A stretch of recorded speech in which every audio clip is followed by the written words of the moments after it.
I'm Stephanie Levin, a partner in our audit and accounting team, and I'm joined here today by Mally Kinney, a partner in our private client team, and Anthony Villis, a director from First Wealth.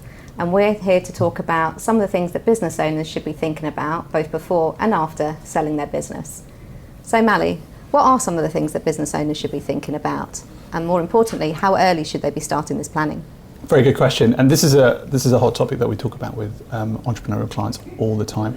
It's the end of their journey, and they're coming to something which should be hopefully a really successful exit for them. So we talk about three separate things. So the first thing is sort of personal readiness. Now, when you're thinking about selling or you're about to sell, what is it that you're hoping to envisage in terms of, is it a trade sale or is it to private equity? Are you going to be staying on for a long period of time, or are you looking for a full exit? Secondly, looking at the business, is it actually ready for a sale? And that comes into the timing. So 2 to 3 years is what I typically would look at, especially when you're looking at potential restructuring, which require certain reliefs, which need at least 2 years. So you're looking at another year of getting advisors in place and getting that process underway. And that also falls into looking at financial metrics and making sure your systems and things are in place and stuff. Those are bits that obviously you and your team would get involved in from an accounting perspective, and I'm sure we'll come on to cover that in a second. And then sort of lastly, looking at your tax and legal structuring. From a tax perspective, again, making sure that the management teams and the shareholders are fully incentivized. Their reliefs are, such as business asset disposal relief, are going to work for them. If there are any assets that are non-core assets, now's the time to look at whether you're going to sort of spin them out, and that's where you need that time. And obviously making sure that all the governance structures are in place, because where you're trying to get to is a buyer's going to come and have a look at everything, and you want it to be as perfect as possible so that there aren't any price chips. So Anthony, what sort of conversations are you having with your clients before an exit? I am really interested to understand the reasons behind the thought process for an exit. And there are different ones, right? Some people have just literally had enough. It's like, just get me out of here. I think we would probably have some of those moments day to day running a business with changes of regulation or whatever it might be. It could be simple that, one of their mates or someone in a similar sector has had an offer or business sold and thinking, well, this is a good opportunity to do something. Or it could be that someone's made an offer for the business that sounds too good to be true, or it sounds like a price that they think is right. So that's the first bit. What's the driver behind this? I think then you are probably having a conversation around what does it mean for you and your family from a personal financial perspective. So I'm really interested to understand what the client's number is, how much money they ideally need to exit for, whether it's a lump sum to start with or whether it's some sort of earn out. And what we're really trying to focus on, what does good look like from a out sort of after completion. So what are the things you want to do? What is your lifestyle now? What does it look like compared to what it might be differently after the exit? Are there things you want to spend money on, buy, money you want to help, family, gifting away assets? What does that cost? So what's the number that you need to effectively generate post-tax, post-deal in order to live comfortably? So that's important. But I also think there is an element of what are you actually going to do with your time? I think most entrepreneurs are super busy. Their mission, their statement, their purpose in life is their business. I've had a lot of clients who've sold it, and it's just this feeling of just being quite underwhelmed. I've got a load of money in my bank account. It felt really exciting, and now it just feels a little bit underwhelming. And what am I going to do next? So I think it's good to think in advance of that. So rather than get to the point and then think what's next, be crystal clear on time, the first 6 months maybe.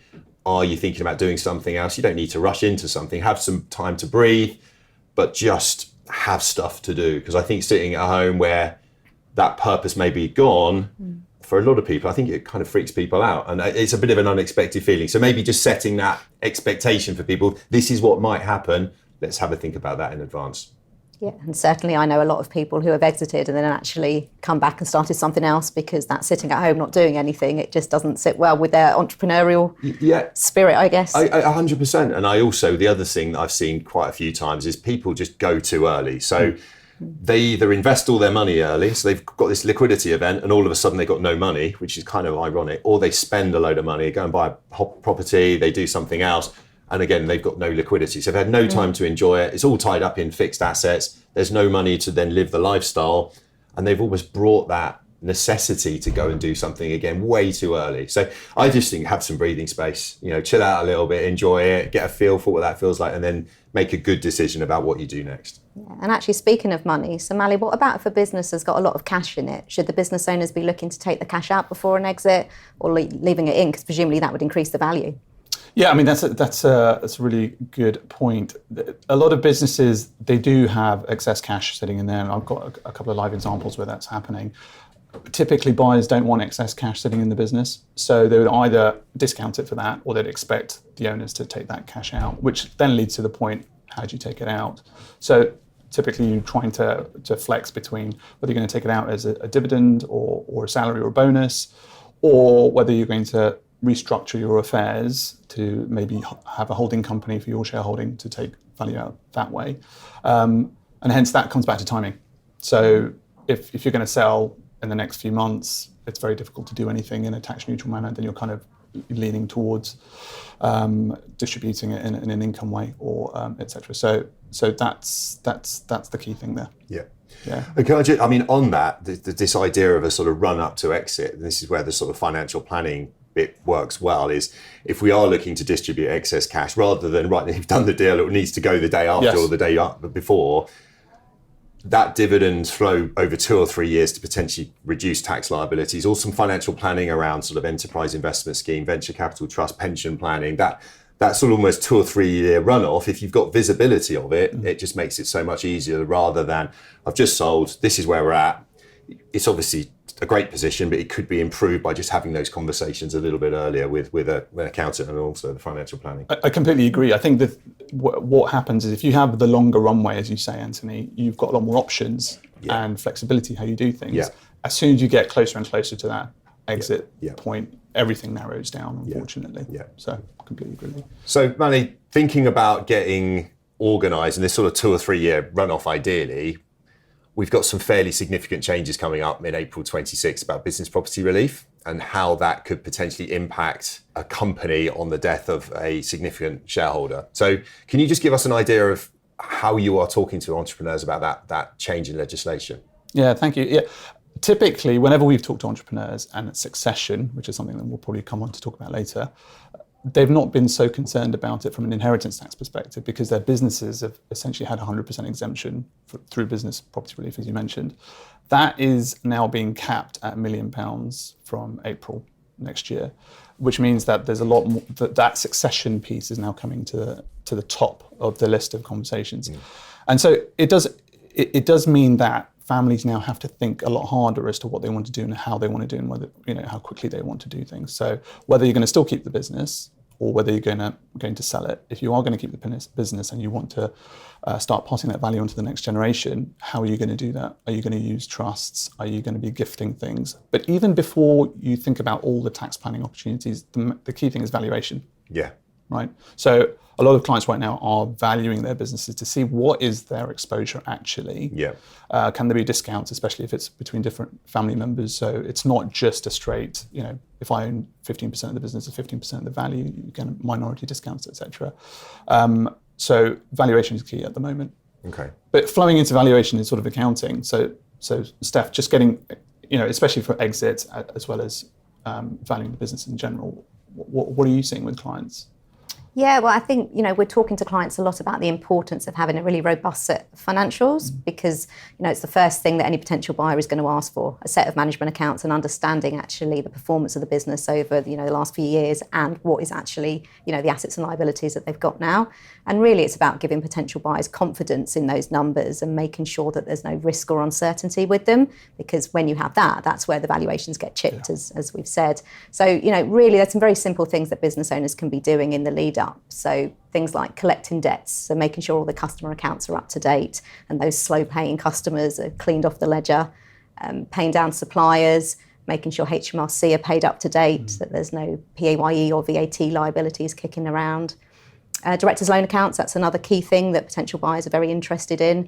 So if a business owner has been lending the company money or taking money out as loans, then just making sure those are repaid, those are settled, and really that balance sheet is as clean as possible.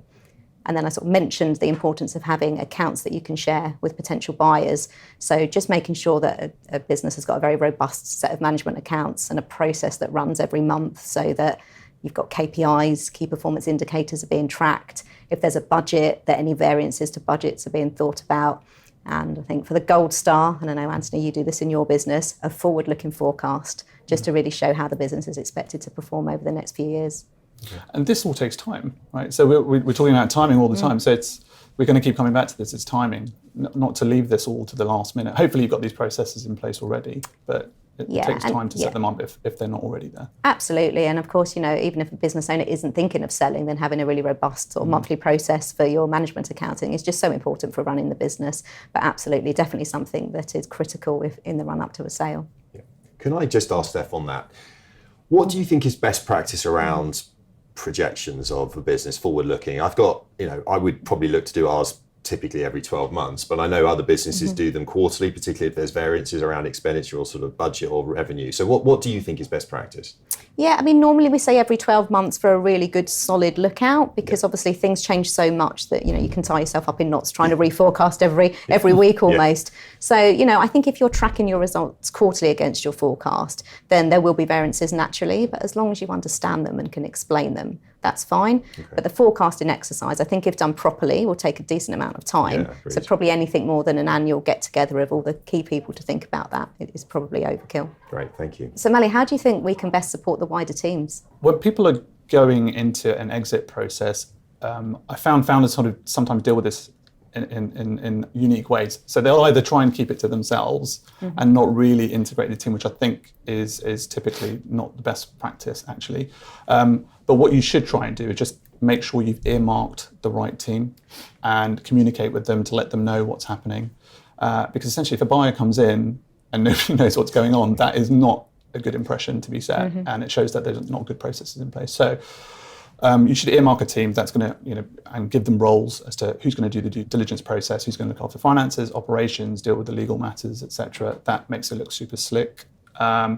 Make sure that the team are also incentivized appropriately through, bonuses, options, etc. Get that all tied in nicely, but also probably communicate at least what might be coming up to the wider team that might not be the core team dealing with the buyer, because rumours can cause issues within businesses. So those are sort of important factors to keep in place.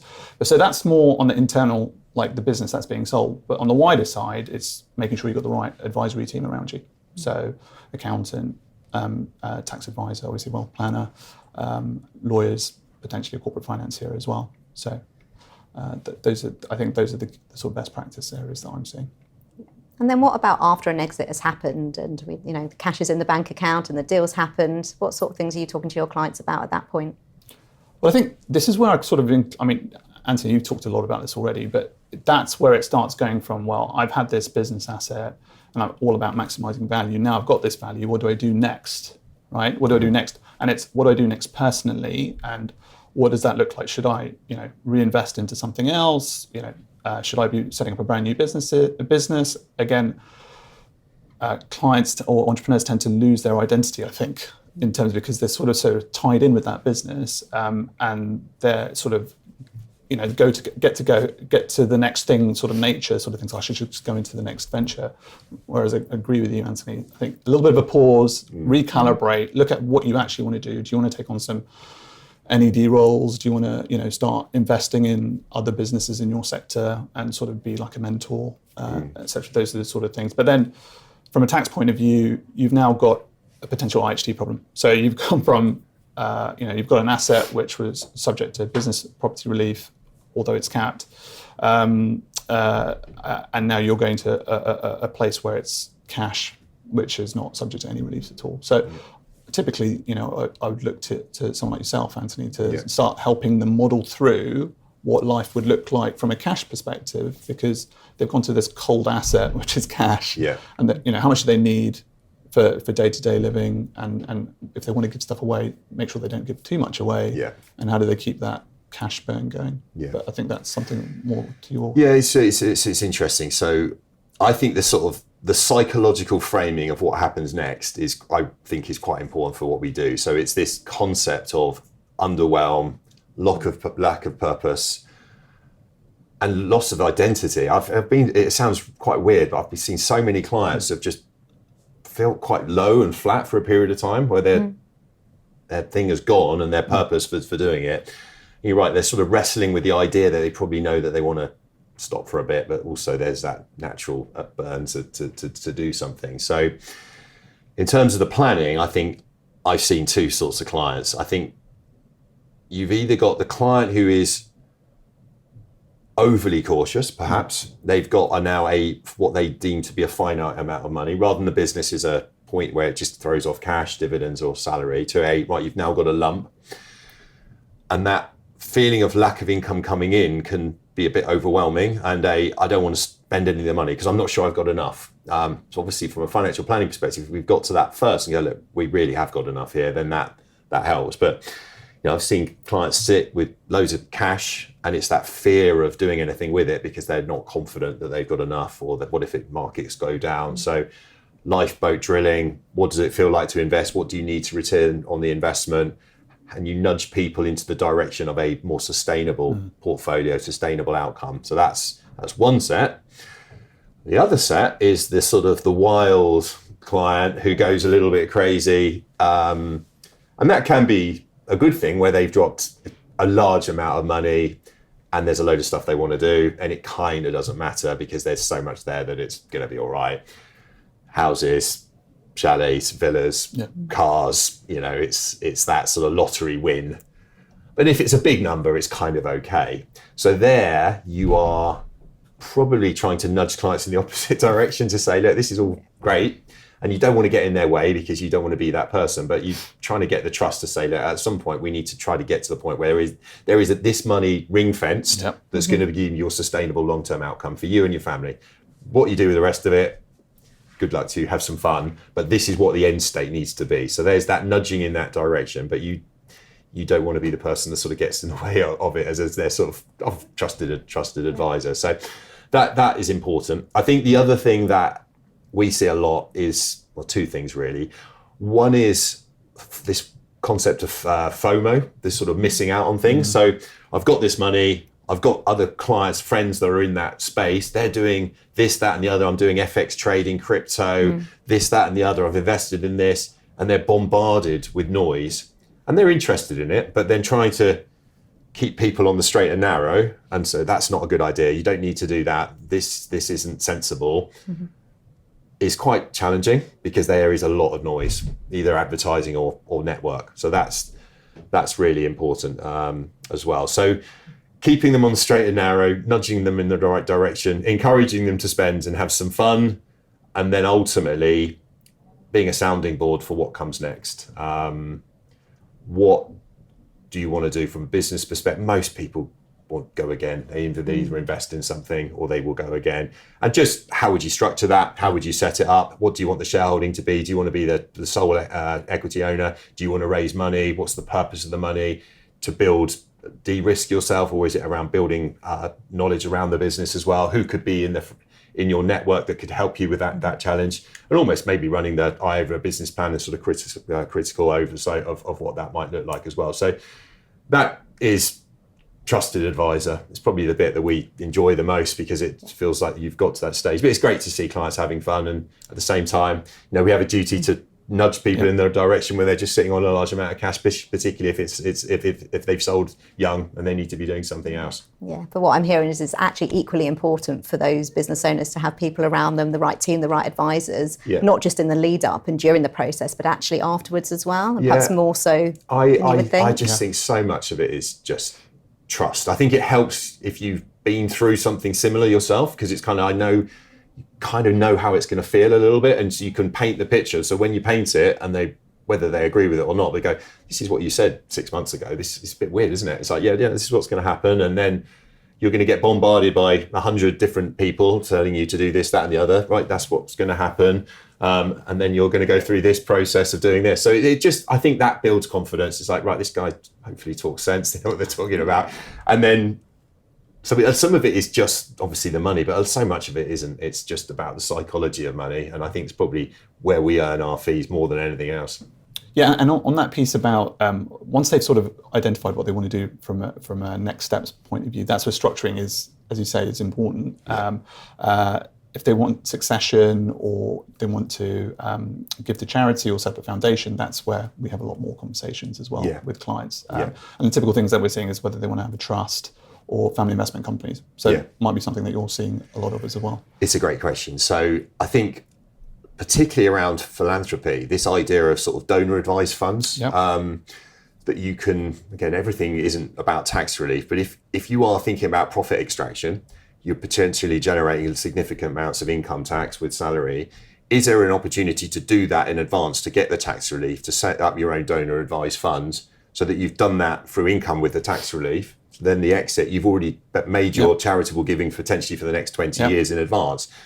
I think that is really powerful around intergenerational planning. If you've got kids that are coming up to, majority age, right, this is our charitable foundation. What are the things we care about as a family, right? And get them thinking about it, right? This is the money we've got. We're going to appoint somebody. I want you to think about the things that are important to you and how we could use that. So it's a really interesting way of getting your kids to start thinking about money and sensible use of money before potentially there's a bigger conversation around intergenerational planning, right? There's a potentially significant amount of money coming here as well. But on the family investment company, that's a good point. Some of the money often flows through the value chain into the family investment company at the point of exit. So then we're talking about, right, I'm going to set up a new business. Should the family investment company effectively lend the money to the new structure? Is that something to do? Should I set this up as an individual so I can potentially go to external investors, get enterprise investment relief or seed enterprise scheme as well? There's always the question around, right, you've just made a large amount of money, you're then going to go to external investors for money. What's the story there? Because are you de-risking yourself from an idea? So how much are you backing this? So what's the message you're giving to your potential investors? That's why I come back to that point. If it comes from the point of you are knowledgeable in this space, you can help me grow, here's some value I'm going to give to you now, that's a really strong story, rather than I've got this idea, but I want to de-risk it because through external investors, I'm not sure, then that's less powerful. So these are the sorts of things we have the conversation. So what is the structure, but also what is the message you're giving to potential investors and how do we best execute this? So Mally, final question. What's the one bit of advice that you would leave business owners with today? Can I give two? You can, you. So I kind of say the two T's, which we've been talking about today, is timing. So 2 to 3 years is what you need, and having the right team. So 3 of the people that you need are already in this room, but accountant, tax advisor, lawyer, wealth planner. Yeah, so get those people in place as soon as you can. Excellent. And Anthony, final bit of advice from you? Well, I'm going to go for the 2 C's. So I think clarity is the key for me. So what are we doing here and what's the purpose of it and what does life look like after? Not just in terms of money, but in terms of time. And then the second one is confidence. If you have clarity, it creates confidence. Right, we're doing this. It might feel uncomfortable. It will feel uncomfortable, but we're confident in what the outcome is and what we're trying to achieve. So those 2 things are the things I always take away. Thank you, Mally. Thank you, Anthony. That was really insightful, and I'm sure a lot of our viewers have found that really helpful. If you're a business owner and thinking of exiting in the next couple of years, or in fact, if you have just exited and would like to find out how we can help you, then please contact either Mally or myself or your usual Blick Rothenberg contact.